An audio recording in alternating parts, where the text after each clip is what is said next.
In this presentation, we're going to record one deposit that's related to two invoices using the bank feeds. In other words, we have a bank feed that came through, which is a deposit, and we need to tie that deposit to multiple invoices.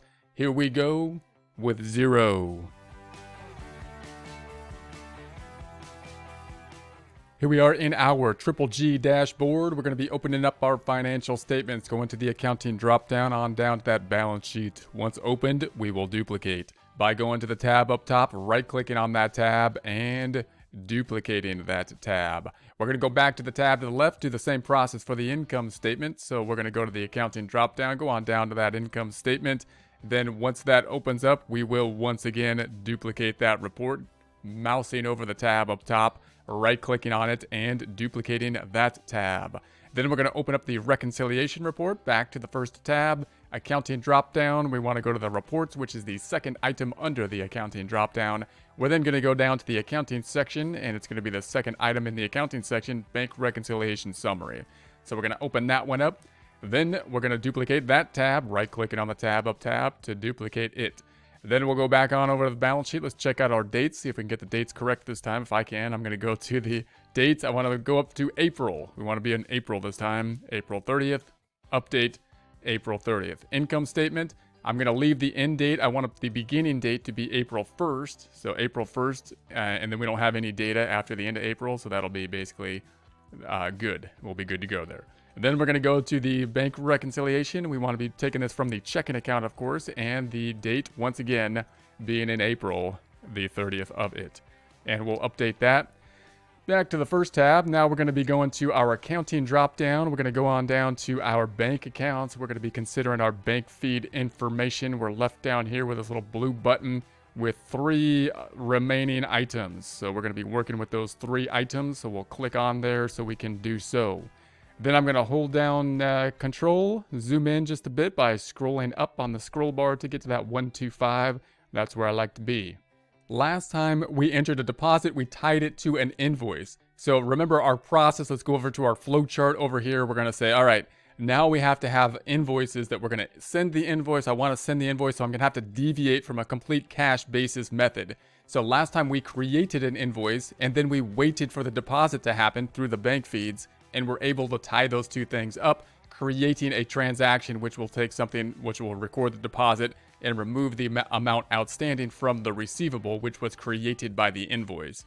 Now we're going to think about a situation. Well, what if I made multiple invoices, then I received those payments, I got multiple payments, then I went to the bank and deposited all those payments at one time.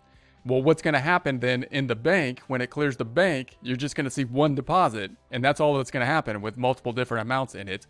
And you're going to have to then, if you wait to tie it out to the bank feeds, you're going to have to tie it out to multiple different invoices or whatever you put together to group in together that one deposit. It would be more confusing still if you had sales receipts, things that you receive like in the store at the same time as well. So I'm going to show you how you can match those things up using the bank feeds to the invoice, multiple invoices, one deposit. However, if you're in that type of situation, you should seriously consider tracking, doing the full process. Create an invoice, then do the receive payment, possibly putting the money out of you take it out of the AR and put it into maybe even a clearing account at this point. Then take all the deposits you have and deposit them into the bank in such a way that they're going to show up in your books in the same grouping as they'll show up on the bank statement. Then once you do the bank feeds, you'll already have it in your system as a deposit, and you can just simply match that up to what is given in the bank. So we'll take a look at that in a little bit more detail in another presentation after this one. But in case you still want to kind of match them up, we'll do the invoice thing. Multiple invoices, one deposit, try to tie them out. Let's take a look at it. So we're going to go back over here. I'm going to duplicate this tab again, and then we're going to be working and creating invoices. So I'm going to right-click on this tab up top, and I'm going to duplicate it. I'm going to go back to the tab to the left. Now I'm going to create 2 invoices that are going to basically add up to the $17,000 deposit. Remember that this would happen at the beginning of our flowchart. This would happen first, right? And then we would have the deposits happening later that we would match up. So just keep that in mind. So we're going to go back up top. I'm going to create another invoice. I'm going to make an invoice here, and I'm just going to make up the numbers, and I'm not going to be dealing with sales tax on the invoice as well. So we're going to say, let's just make up a name here for the vendor. I'm just going to say let's just put one letter, C. And then we're going to put this as of, let's say April 2nd this time. So it'll be in the same month. And then I'm going to say the due date is going to be May 2nd. And then I'm not going to have an item. I'll say the description, just sales item. I'm not going to put a description. It's something we're selling. And then I'm going to say the unit price. I'm going to say, let's make this 10,000. And there we have it. And it's going to the income account. So what's this going to do when we record it? It's going to be increasing the accounts receivable by that 10,000. The other side then going to revenue account sales. Now, we're not recording any sales tax. If we did, we deal with sales tax, which would be creating a liability regarding sales tax. Note that if we were doing the full process and tracking inventory, and this was an inventory item we sold, then we would also, this item, if we had an item, it would be decreasing inventory recording cost of goods sold. Even if you're dealing with inventory, however, you may want to just not record the inventory in the system and track that outside in something like an Excel worksheet, and then do periodic adjustments as we talked about with the inventory side. So in that case, you wouldn't be reducing inventory with the invoice. We'll just have a very simple invoice here. So then we're going to say approve. And then if we record that, what's going to happen? Let's see if it says it's okay. Let's actually record the second one too at the same time. So I'm going to do this again. I'm going to go to the plus button. And then I'm going to say that we want another invoice. And this one I'm going to say, let's just make another one to D this time for our customer. D, capital.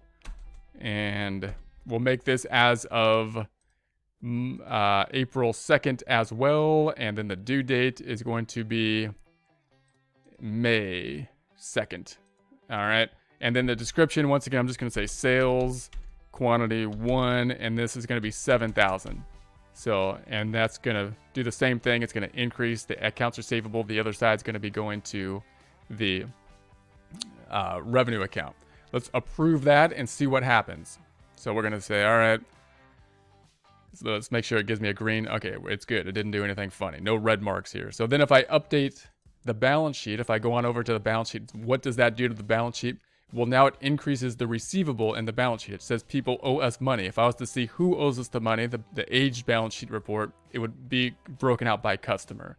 And then on the income statement, we have, if I update the income statement, we're going to have these sales already recorded. The sales already recorded with the invoice, even though we haven't got the deposit at this time. So we're imagining here, we're here in the process. We haven't got the deposit, but we recorded the accounts receivable, people owing us money, and we recorded the income at this point in time. We're imagining we're going to receive payment now, and we're just going to wait till that payment hits the bank before we record anything in our system. And so we're going to wait till it hits the bank now. So, okay, so now we got a deposit. It hit the bank, and we're going to match it at that point in time to the invoice. Let's go back to the second tab where we have our bank feeds. There's that 17,000, right?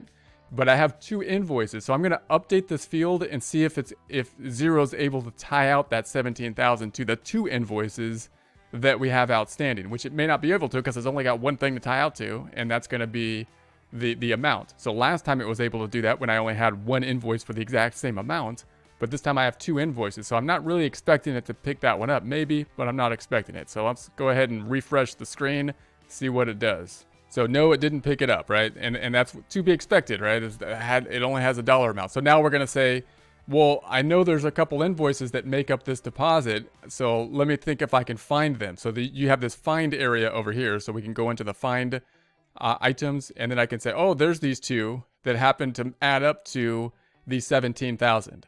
Now note, in this case, it's not too difficult. You can say, I can set this up. This isn't too difficult.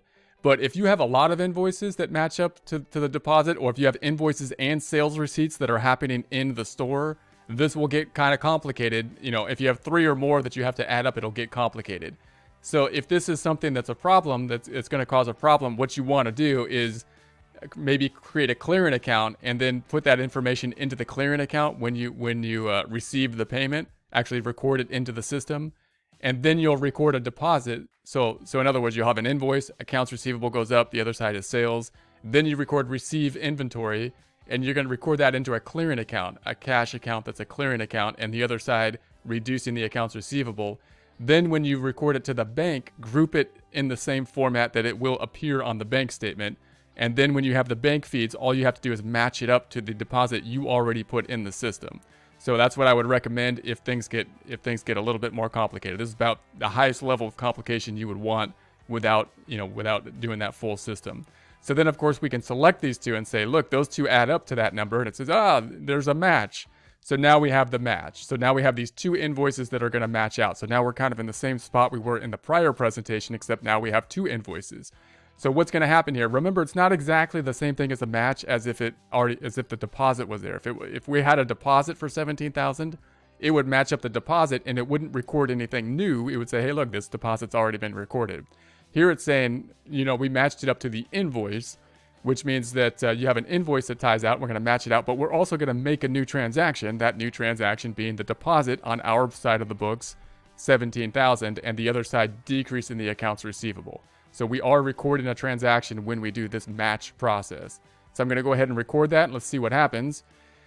We're going to say, then let's go back to the balance sheet. And when I update the balance sheet, this AR accounts receivable should disappear and the cash will be going up, right? So we're going to say, let's update that and see if that is indeed the case. So cash went up, accounts receivable is gone because now we received payment on it. If we go to the income statement, there's nothing new happened to the income statement. Why? Because inventory already was recorded, inventory, revenues, sales, income was already recorded when we did the invoice, not when we got the deposit. So it's already in there.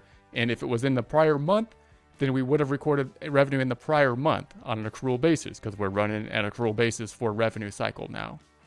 And then on the bank reconciliation, what's going to happen, this 167,595 is going to match what's on the balance sheet, 184,595,58, and then this 17,000 is going to go away. Let's update that, check it out. So we'll update that one, scroll on down. There's the 184,595 and no more 17,000. Then we're going to go to the bank reconciliation. Let's go back up top or to this tab. And the bank statements, if we go to look at the statements, the 17,000 was already included when we updated the bank feeds, but now it should be reconciled. So we have the 17,000 now reconciled. So that is good. If we go back up top and look at the transaction or account transactions, we have now included an account transaction for that 17,000 and reconciled it at the same time. So remember, although you use that match feature, this is a new transaction that was included. We recorded the transaction when we matched out the invoice, that transaction increasing the checking account, decreasing accounts receivable. So that's it for now. Let's get out of here.